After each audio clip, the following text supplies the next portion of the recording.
On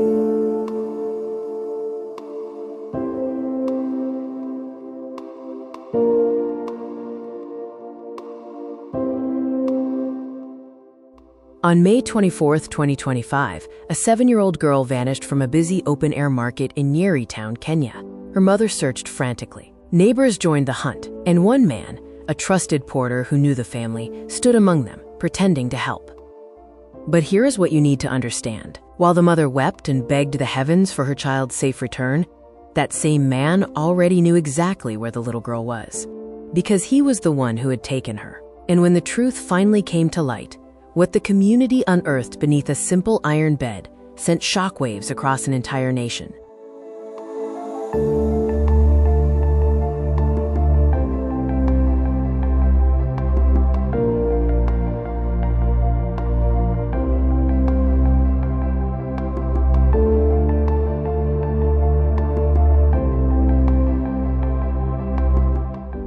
May 24, 2025. The sun was setting over the new open-air market.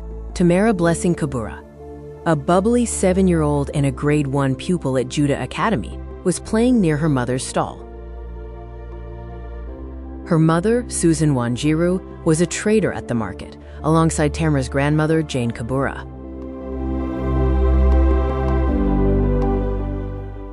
The little girl was a bright light in their lives, always smiling, always curious, always near the top of her class.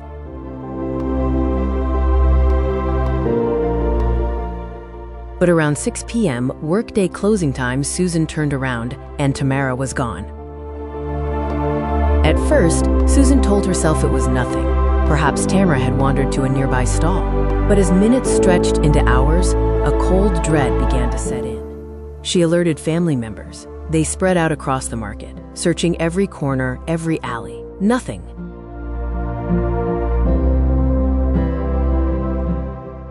That night, Susan could not sleep. She lay awake, listening for the sound of her daughter's footsteps that never came. By morning, the family knew they were facing every parent's worst fear. Tamara Blessings Kabura was not just lost. She had been taken. The next day, the search intensified. Susan and her family organized a community hunt. Word spread quickly. A little girl was missing. Neighbors dropped what they were doing. Shopkeepers closed early to join the search. Flyers bearing Tamara's smiling face appeared on every lamppost. And right there, in the middle of it all, was a familiar face. Nicholas Julius Macharia, a 35-year-old porter known locally as Biba Beba. He worked at the same market, helping traders carry heavy goods. Susan knew him. She trusted him. He had often helped her carry her merchandise. Macharia walked alongside the searchers. He expressed shock at the disappearance.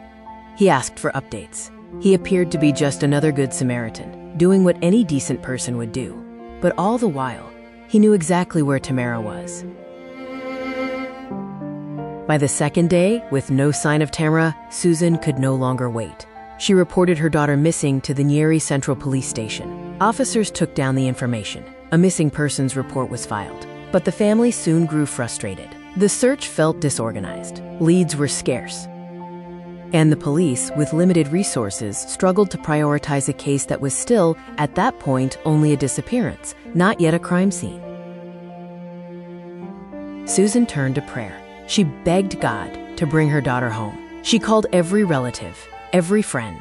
She retraced Tamara's steps 100 times, but the trail seemed to have gone cold. Then, a small miracle happened. A local tea vendor recalled seeing the girl. He decided to come forward. He told investigators that on the evening Tamara vanished, he had seen the little girl walking with a man she recognized, Nicholas Macharia. They were heading toward the Whitemere slums. It was the first real lead in the case. On May 26th, 2 days after Tamara's disappearance, detectives obtained security footage from a car spare parts shop on the Jader building in the Grogan area of Nyeri town. The camera had been recording as usual on that Saturday evening.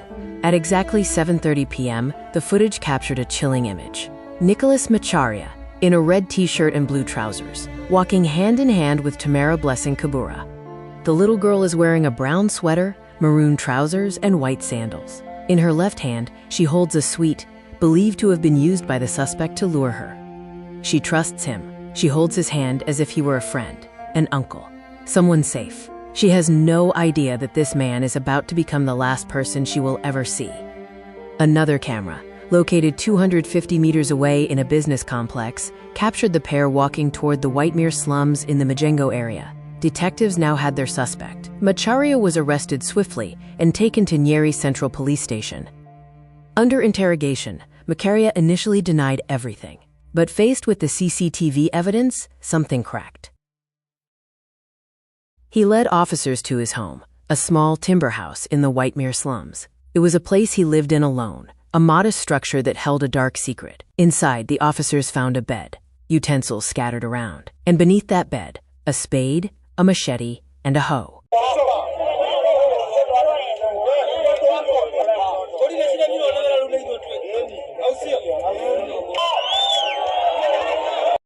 But that was not all. Buried beneath the bed, in a shallow grave, stuffed inside a gunny bag, was the lifeless body of 7-year-old Tamara Blessings Kabura.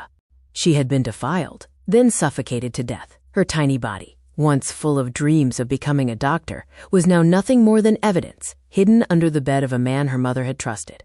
The protest turned chaotic. Demonstrators pelted the station with stones and lit bonfires along nearby streets. Police responded with tear gas, trying to disperse the mob. But the anger was too deep. The betrayal was too raw.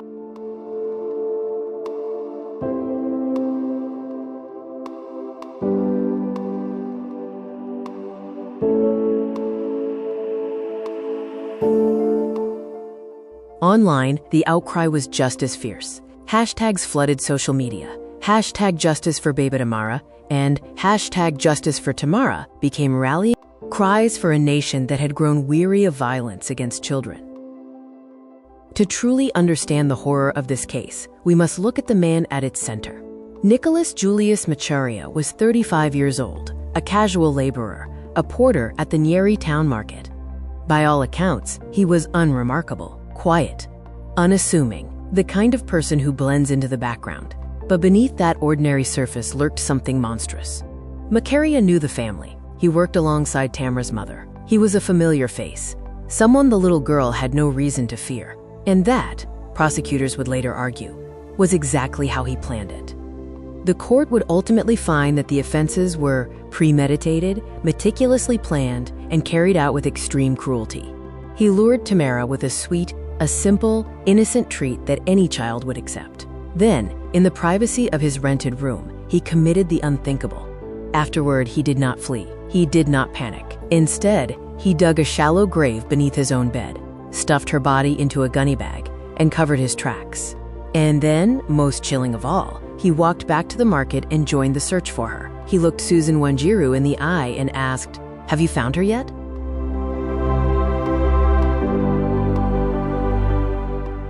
This was not a crime of passion. This was not an accident. This was calculated, cold-blooded evil, committed by a man who felt no remorse, who hid behind a mask of normalcy, and who would have gotten away with it if not for a single CCTV camera. On May 30th, 2025, a post-mortem examination was conducted at the County Referral Hospital mortuary. The findings were devastating, and they confirmed the prosecution's worst suspicions. The autopsy established that Tamara Blessings Kabura had been defiled before being, quote, suffocated to death. Her death was caused by asphyxiation, a slow, painful suffocation that would have left the 7-year-old gasping for air in her final moments. The court later noted that Tamara, quote, endured pain in her final moments. There were no mitigating circumstances, no accident, no excuse, just brutality, pure and simple. Macharia was first arraigned before Senior Principal Magistrate Faith Munyi on May 27, 2025. The court ordered him held for 14 days to allow police to complete their investigations. A mental assessment was conducted at Maranga Level 5 Hospital. The psychiatrist's report was unequivocal. Macharia was mentally well and fit to stand trial. But then, the case took a bizarre turn. Who will and arm or soul? On June 12, 2025, Macharia appeared before High Court Judge Justice Kizito Magare and pleaded guilty to the murder and defilement charges. But Justice Magare did something unusual. Instead of recording the plea, he told Macharia, You have pleaded guilty to a capital offense. The sentence is death. I will give you time in prison to reflect on what that means." Macharia was given 46 days to think.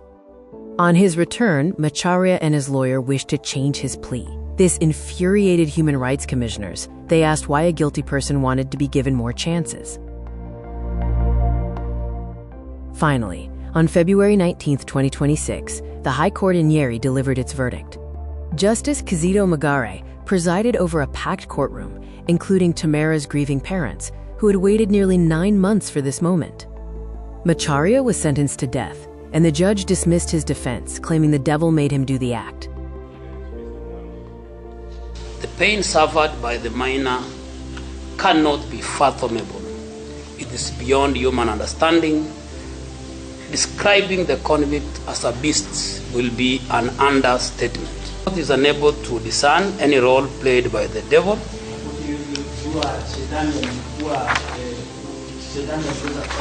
The law does not recognize blame to supernatural powers. In this instance, the devil is innocent. Accordingly, I find that you are hereby sentenced to death. A death warrant shall be transmitted to the competent authority for signing and carrying out of the sentence after 30 days stay of execution. And the verdict has given us a sense of accountability and closure. Now at least we can move to the next step of healing. So now it will be easier, knowing that our child got justice that is deserved. The impact of this case extended far beyond one family. In Nyeri town, the murder of Tamara Blessings Kabura became a catalyst for change. Residents demanded stronger child protection measures. Women's rights groups called for an end to femicide. Politicians promised action. The case also sparked a national conversation about the vulnerability of children in Kenya's informal settlements, where poverty, overcrowding, and lack of oversight create hunting grounds for predators.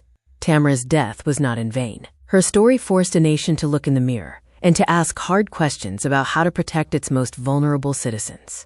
She was 7 years old. She wanted to be a doctor. She loved sweets and playing at the market, and she deserved to grow up.